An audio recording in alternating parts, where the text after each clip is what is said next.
Good evening, gentlemen. First of all, let me express how pleased I am to have you here tonight for this flagship event of Cigref.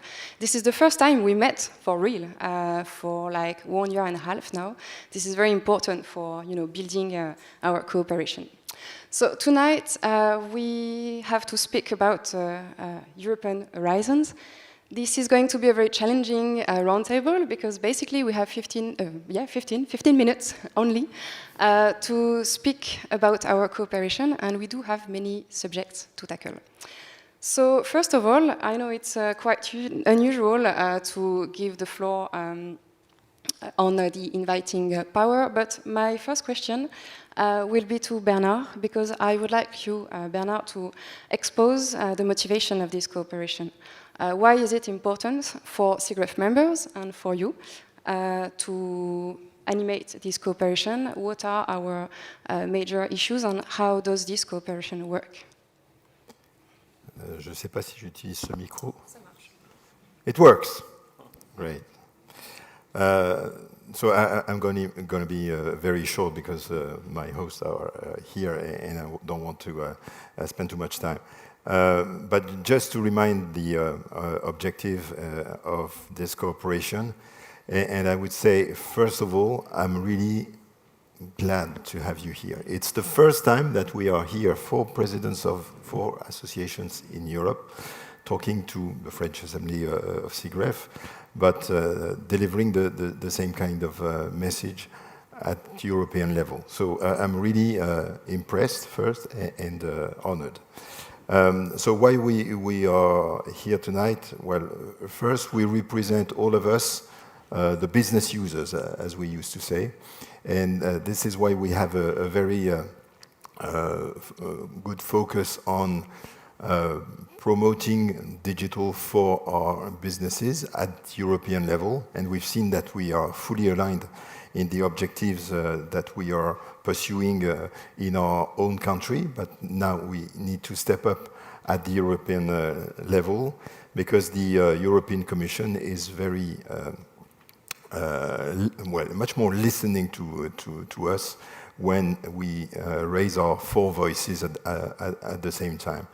It's very important as well to have that kind of cooperation because we can allocate our resources much more easily. We can share information. We have a broader experience to express, and we have more resources, the 4 of us, and we can just select our priorities, and we have each of us a particular focus to bring to the European Commission.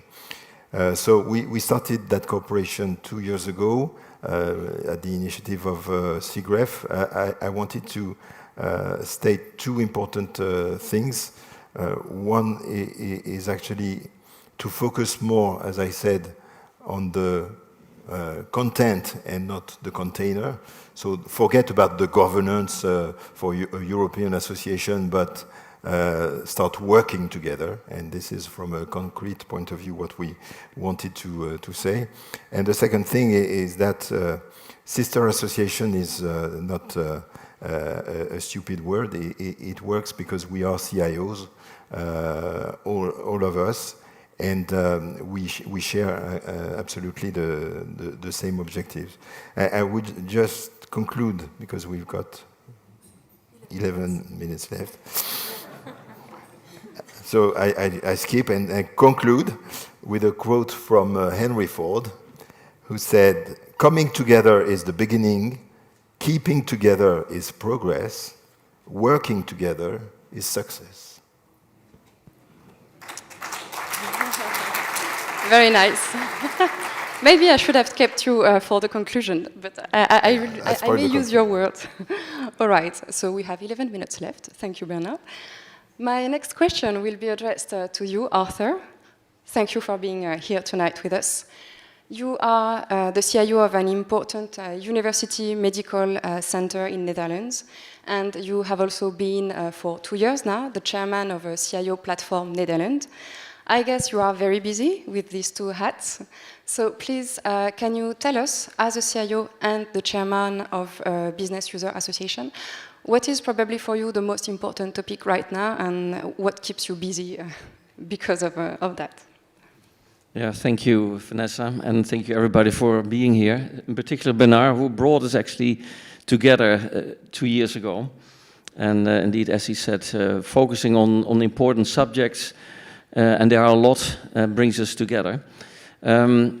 For us, at least at the CEO Platform Netherlands, we have now been focusing on the GDPR.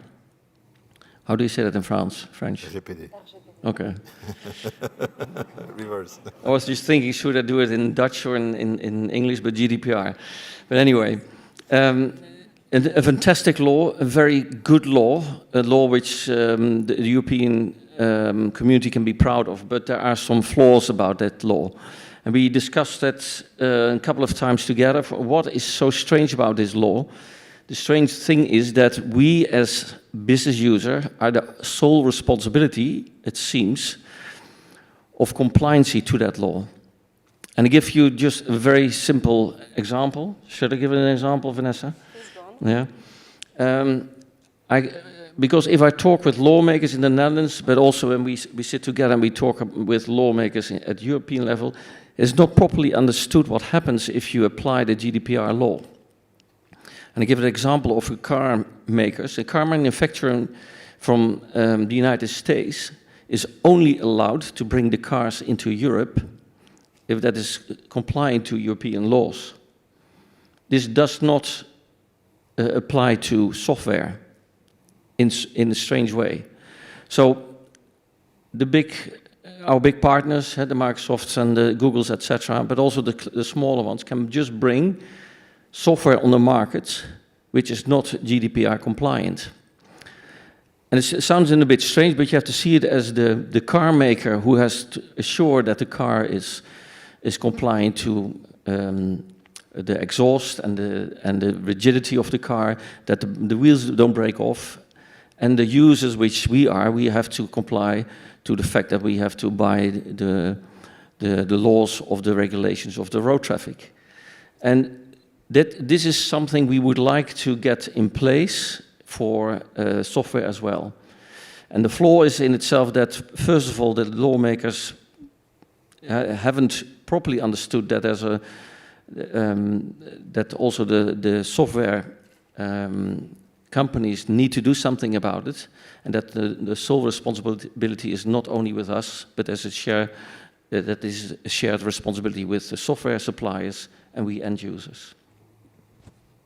Thank you, Arthur. So your main preoccupation is data protection and compliance. My next question is going to be addressed to our German representative. You have also 2 extra micro if you need. And Joachim, thank you for being with us also tonight.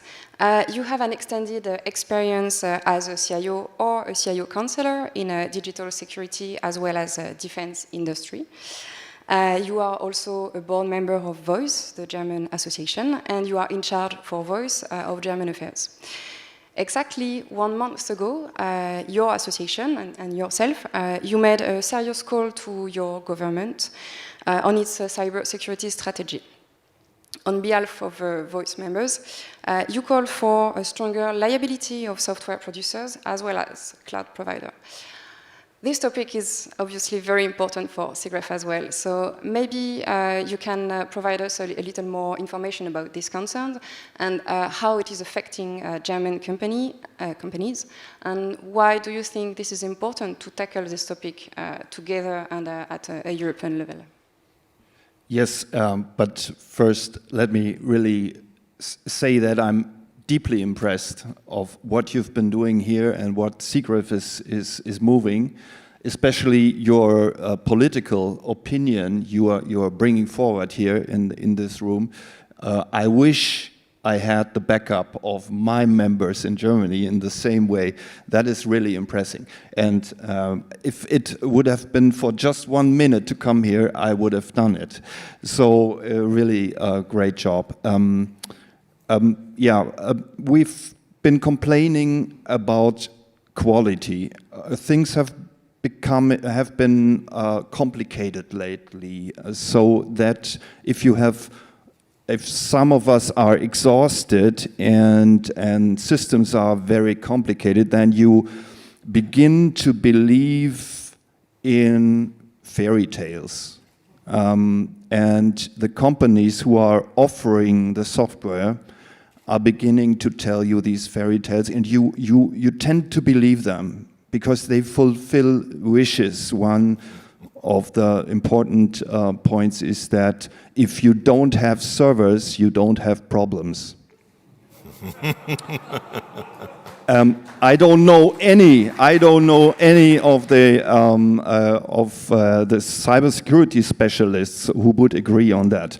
But there's one second fairy tale we've been learning for 10 years now, that is software always has faults and updates have to be installed within 1 hour after they come up every week again and again. So we have learned that, we have begun to believe that, and this is completely wrong. I come from the medical and the space industry, and I tell you, software can be on a higher level. What we now have is, we have low-level, low-quality software, and we have 100,000 admins who update their email server overnight with sweat and tears overnight. They hope this thing comes up the next morning when the employees come to work and they use the email server, and it's all your fault if you can't do that overnight. And nobody's complaining about who did this dump failure into the software. So we are calling, and not only calling to the politics, but to the EC, we call for regulation of liability of the software vendor for everything that is happening after such a fault, just like in the car industry. And of course, this is a very important task of the EC and of us all. And it's also a matter of self-confidence of us who have the responsibility and who take all the risk. We need the self-confidence to call for this improved quality. And that is what we're driving forward in this group here. And I'm happy to be together because we need a lot of strengths there to bring that forward. Yeah, that's the point. Well,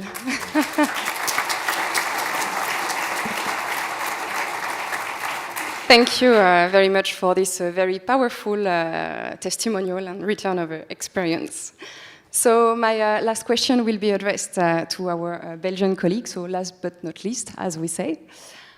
Claude, you chair an association which is called Beltug, the Belgium Association. And Beltug has released a few weeks ago its priority compass, which is based on its CIO's member highest priorities. This compass is going to drive Beltug's future activity. Could you please expose us what are the highest topic for your CIO members? Have you noticed any change of trends, any new upcoming topic? And as well as for Voice, what do you expect from this European cooperation? Yeah, well, guess what the priorities of our members are in Belgium? Number one, want to try? Yes, security, and Hans-Joachim talked about it. Number two was lower priority in the previous years, and this year it's got up. It's data governance and sharing data. And this one is linked with the next one, is how to cope with a dependency on cloud providers, unfair practices, and vendor locking. Do you recognize some of the problems or some of the concerns that your company have also? Well, this is why the collaboration that has been set up by Cigref with the 4 companies here is so interesting. Each company is planning or is doing the move to the cloud.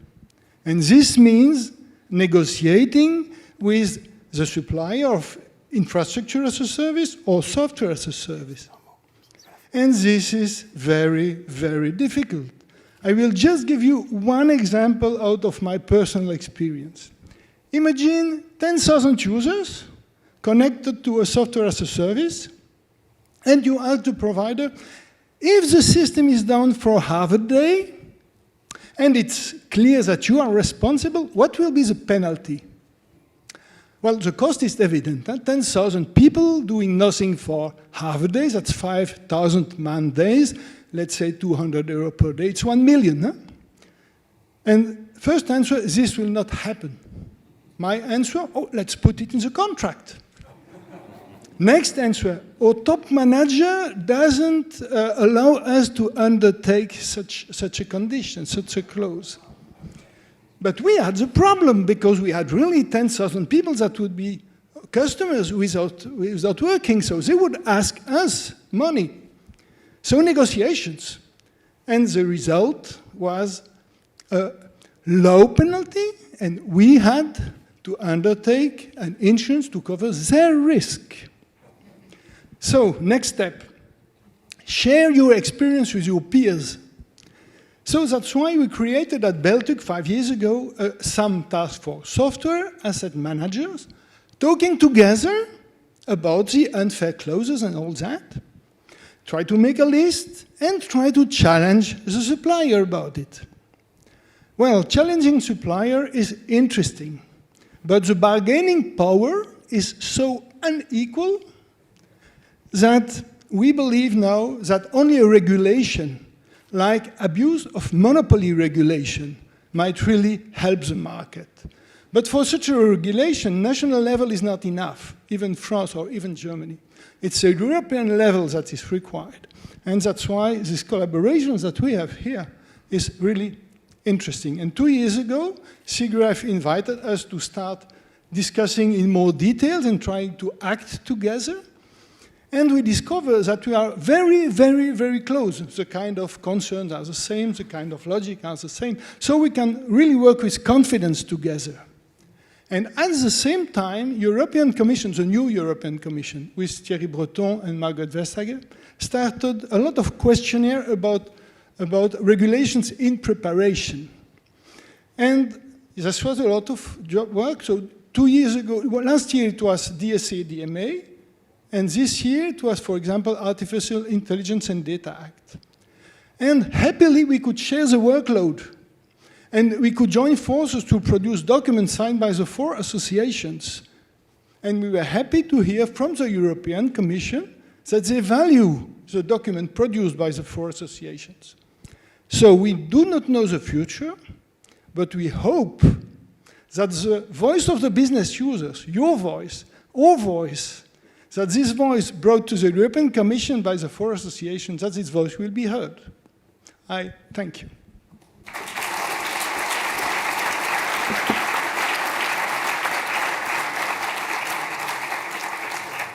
Thank you very much, Claude, for your words and also for your passionate testimonial. We are running out of time, so I won't have any more questions for you, but I think, Bernard, you want eventually to have a conclusion word? Yeah, last word. Of course, a big thank you to you. I think the audience has understood that we share a lot of concerns together, and this is how we can leverage that at the European level. And it reminds me really the beginning of the European Union, because if you remember the economic coal and steel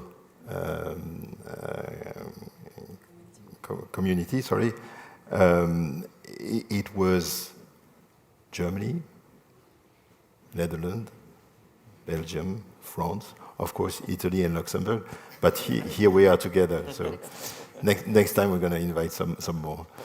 Thank you very much. Thank you very much, gentlemen.